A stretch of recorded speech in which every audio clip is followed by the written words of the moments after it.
Hello दोस्तों, तो मैं अब आपकी 1.1 संबंध तथा फलन मैं आपके अब ये प्रश्नावली स्टार्ट करने जा रहा हूं। तो आप कंटिन्यू मेरे सवालों को देखते रहिए कि मैं किस प्रकार से समझा रहा हूं। तो क्योंकि संबंध तथा फलन ये ऐसी प्रश्नावली है कि जो भी टीचर इसे सबसे ज्यादा समझा देगा तभी ही आप इसके सारे सवाल निकाल पाओगे। अगर कोई टीचर इसे समझाने में फेल है तो आपको किसी भी प्रकार से इसके सवाल आप नहीं निकाल सकते। संबंध तथा फलन गणित में ऐसी एक्सरसाइज है जो आप सबसे ज्यादा समझोगे तो ही आप संबंध तथा फलन के सारे सवाल निकाल पाओगे, वरना आप संबंध तथा फलन का कोई भी सवाल नहीं निकाल सकते। तो आइए मैं आपको समझाता हूं। सबसे पहले चलते संबंध। तो हम जानते हैं कि संबंध पहले तो होती क्या चीज है। संबंध, व्हाट इज संबंध, संबंध होता क्या है। तो देखो पढ़ने में लग रहा है कि संबंध किसी ना किसी चीज के साथ किसी ना किसी का संबंध होगा। जैसे कि मोहन सोहन का पिता है, पिता का संबंध है मोहन के साथ। मोहन और सोहन में संबंध जो है वो पिता का है। सोहन पिता है मोहन का। देखो यहां संबंध हुआ जेड से कम है, एक्स वाई जेड से कम है। क्या संबंध हुआ? कम का। कोई पीक्यू रेखा एक्स वाई पर लंब है। क्या संबंध हुआ? लंब का। देखो किसी ना किसी चीज के साथ किसी ना किसी का संबंध होना जरूरी है। लेकिन संबंध जब होगा जब आपके पास दो अवयव यानी कि दो अवयव का होना संबंध में बहुत जरूरी है। अगर आपके पास दो अवयव है तो ही संबंध होगा, और आपके पास दो अवयव नहीं है तो संबंध नहीं होगा। तो संबंध आप समझ गए होंगे, किसी ना किसी चीज के साथ संबंध होना, दो अवयव होने जरूरी है। मैंने भी पढ़ा था मोहन सोहन का पिता है। तो दो अवयव हुए मोहन और सोहन।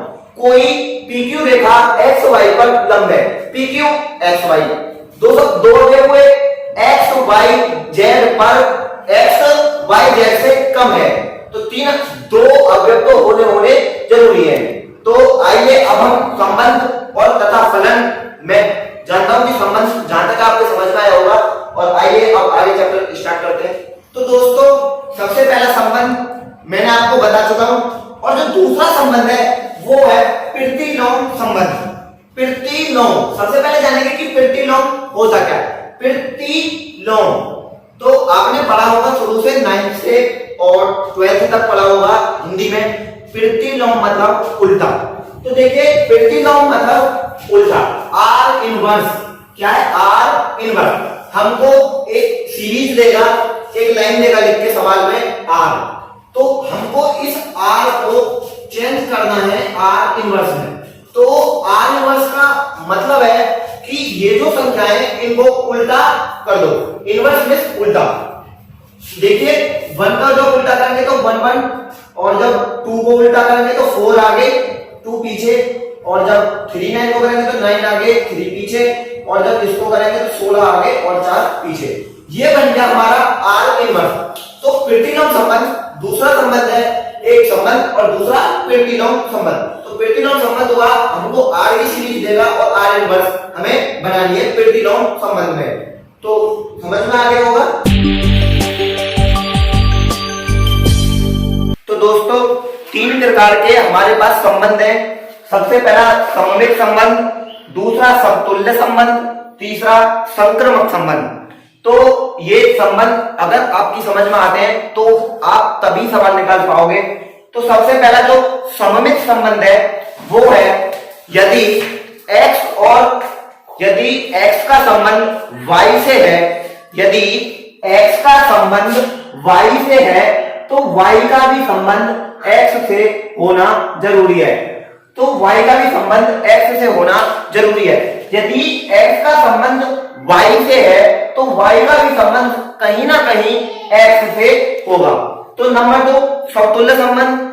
यदि x का संबंध y से है तो x का संबंध x से भी होना जरूरी है। x का संबंध y से है और x का संबंध x से भी होना जरूरी है। नंबर 3 संक्रमक संबंध। जो हमारे पास संक्रमक संबंध है, देखो x का संबंध y से और y का संबंध z से, x का संबंध y से और y का संबंध z से। तो देखो कहीं ना कहीं x का संबंध z से होना जरूरी है। जब हमारे पास x का संबंध z से होगा तभी ये संक्रमक संबंध कहलाएगा। जब x का संबंध खुद x से होगा तभी ये समतुल्य संबंध कहलाएगा। जब y का संबंध x से होगा तो तभी ये सममित संबंध कहलाएगा। तो देखिए दोस्तों, ये तीनों संबंध हैं और ये तीनों संबंध सममित संबंध, समतुल्य संबंध और संक्रमक संबंध, यानी कि सममित, समतुल्य और संक्रमक। जब ये तीनों एक सवाल में पाए जाएं, तीनों की तीनों एक सवाल में पाए जाएं, ये तीनों एक सवाल में पाए जाएं तो उसे हम तुल्यता संबंध कहते हैं। तुल्यता संबंध कहते हैं। जब सममित, समतुल्य और संक्रमक ये तीनों संबंध एक ही सवाल के अंदर पाए जाएं तो उसे हम तुल्यता संबंध कहते हैं। पहली एक्सरसाइज 1.1 स्टार्ट करने जा रहा हूं। तो 1.1 में मैंने भी तुम्हें पढ़ाई संबंध, समतुल्य, सममित, जो भी मैं पढ़ा रहा हूं वो संबंध, समतुल्य, संक्रमक और सममित। अब मैं तुम्हें दिखाऊंगा कि एग्जाम्पल सहित वो संबंध होंगे कैसे। देखो पहला सवाल है समुच्चय 1 2 3 में 1 1 2 2 3 3 1 2 और 2 3 द्वारा प्रदत्त है। हमें बताना है कि ये जो r बराबर हमको दी है इनमें कौन सा सममित, समतुल्य, संक्रमक और तुच्छ है। तो देखो मैंने तुम्हें बताया कि सममित कब होगा, जो संबंध x और y में है वही संबंध y और x में होना चाहिए। तो देखिए जो संबंध x और y, लेकिन दो पर हमको दिए 1 और 2, जो संबंध 1 और 2 में है वही अब 2 और 1 में होना चाहिए, लेकिन पूरे सवाल में कहीं भी 2 और 1 में संबंध नहीं है। तो सिंपल सी बात है, ये सममित संबंध नहीं है। तो अब आगे समतुल्य। समतुल्य कब होगा, जब आपस में ही पूरा होगा। देखो समतुल्य होगा जो मतलब खुद से संबंध, x का x से संबंध। तो देखिए 1 का 1 से, 2 का 2 से और 3 का 3 से, तीनों इक्वल है। तो सिंपल सी बात है, समतुल्य तब होगा जब खुद का संबंध खुद से होगा, 1 का 1 से, 2 का 2 से और 3 का 3 से। तो ये हुआ हमारा समतुल्य। 1.1 दूसरा सवाल है माने a बराबर 0.0123 तथा a पर परिभाषित संबंध r निम्नलिखित है। हमको r बराबर दिया हुआ है 0 0, ये सीरीज दी हुई है और इसमें बताना है क्या r समतुल्य, सममित तथा संक्रमक है। तीनों बताने, तीनों में समतुल्य, सममित और संक्रमक है। तो देखिए सबसे पहले देखेंगे समतुल्य। समतुल्य कब होगा, जब खुद का संबंध खुद से होगा। देखिए 0 का 0 से, 1 का 1 से और 2 का 2 से और 3 का 3 से, तीनों की तीनों संबंध इसमें पाए गए हुए, तो ये समतुल्य है। समतुल्य है क्योंकि 0 का 0 से, 1 का 1 से, 2 का 2 से और 3 का 3 से। और देखिए पूछ रहा है कि सममित। सममित कब होगा, सममित तब होगा जब हमारे पास कोई भी x का y से संबंध और y का x से संबंध। देखिए यहां देखो 0 का 0 से और 0 का 1 से, 1 का 0 से और 0 का 1 से, 3 का 0 से और 0 का 3 से, 3 का 0 से और 0 का 3 से, 0 का 1 से और 1 का 0 से। तो ये सिंपल बात है, x का y से, y का x से संबंध हुआ तो सममित है, ये सममित भी है। लेकिन अब बात आती है संक्रमक। अब बात आती है संक्रमक। जब हम संक्रमक देखेंगे, संक्रमक में क्या होगा, x का y से संबंध और y का z से संबंध, लेकिन कहीं ना कहीं x का भी z से होना चाहिए। हमारे पास देखो 0 का 1 से और 1 का 2 से, लेकिन संक्रमक नहीं है। सिंपल कोई सीरीज संक्रमक की बन ही नहीं रही, क्योंकि देखो 0 का 0 से है, 0 का 1 से है, लेकिन 0 का 1 से है, 0 का 3 से है और 3 का 0 से है, लेकिन आगे की कोई भी सीरीज नहीं बन रही, तो ये संक्रमक नहीं है। तो देखिए दोस्तों, तीसरा सवाल उसने कहा एक सीरीज रही ए 1 2 3 से लेके 14 तक, मतलब 1 से लेके 14 तक, और सीरीज दी हमको r बराबर 3x माइनस वाई बराबर 0। अब हमको क्या करना है, देखिए ये तो सिंपल सी होगी, 3x बराबर y को इधर लेके 0 से तो माइनस में प्लस में होगी, 3x बराबर y। अब हमको क्या करना है, इसमें ही हमको 3x की वैल्यू 1 पुट करके हमको y का मान निकालना है। देखो 3 की x की जगह हमने 1 रखी है तो y का मान 3, और 3 की जगह हमने x की जगह 2 रखी तो y का मान 6, और x की जगह 3 रखी तो y का मान 9। तो देखिए जब ये सीरीज बनेगी तो हमने क्या करा, 1 रखा तो मान निकला 3, इधर लेते हैं, 1 रखा तो मान निकला 3, 2 रखा तो मान निकला 6, और 3 रखा तो मान निकला 9। ऐसे ही हम जब निकालेंगे, देखो और निकालते हैं, देखिए और निकालते हैं तो क्या करेंगे, अब 3 तक रख दिए और अब 3 की जगह हम 4 रखते हैं और बराबर y, तो 4 दिया 12, तो कितना रखा हमने, 4 रखा तो मान निकला 12, और अब हम 5 रखते हैं तो y 15, 5 रखा तो 15। अब आ जाओ, अब लास्ट रखते हैं, 14 रखा हमने 3 की जगह बराबर y, 14 दिया 42 y, हमने कितना रखा, लास्ट रखा हमने 14, तो मान निकला हमारा 42। तो देखिए अब हमें पता करना है कि ये जो सीरीज 3x बराबर y वाली जो सीरीज बनी, ये सीरीज r बराबर ये 14 तक समतुल्य या संक्रमक है या नहीं, सममित, समतुल्य और संक्रमक हमको पता करनी है। देखिए अब क्या होगा, समतुल्य देखेंगे जब खुद का संबंध खुद से होगा, लेकिन देखो ऐसी कोई सीरीज दिख नहीं रही इसमें कि खुद का संबंध पूरी सीरीज में खुद से हो, तो ये समतुल्य नहीं है, क्योंकि x का संबंध x से है ही नहीं। अब आती है बात सममित।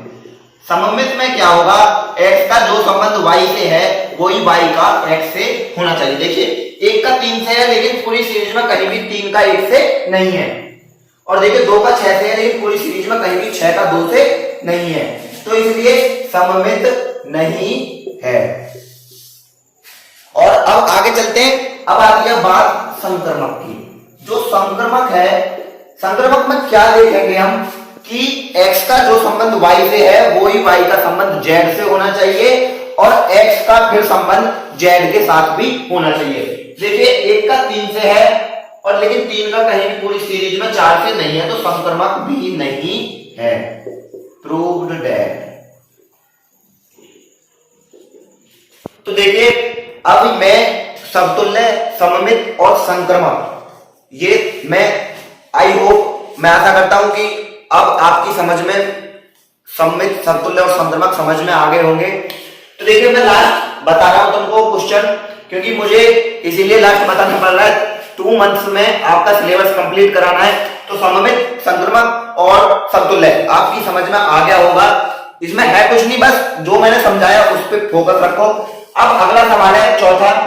देखिए उसने कही एक सीरीज दी हमको r बराबर x प्लस 5, उसको क्या करना है, x के मान हमको केवल 4 तक लेने हैं, x के मान केवल 4 तक, 1 2 3 और 4, x के मान केवल 4 तक लेने हैं। देखिए x की जगह x प्लस 5, जब हमने 1 लिया तो हमारा मान आया 6, 1 लिया तो 6, और x की जगह जब हमने 2 लिया तो मान आया 7, 2 लिया तो 7, x की जगह जब हमने 3 लिया तो मान आया हमारा 8, 3 लिया तो 8, और x की जगह जब हमने 4 लिया तो मान आया हमारा 9, 4 लिया तो 9।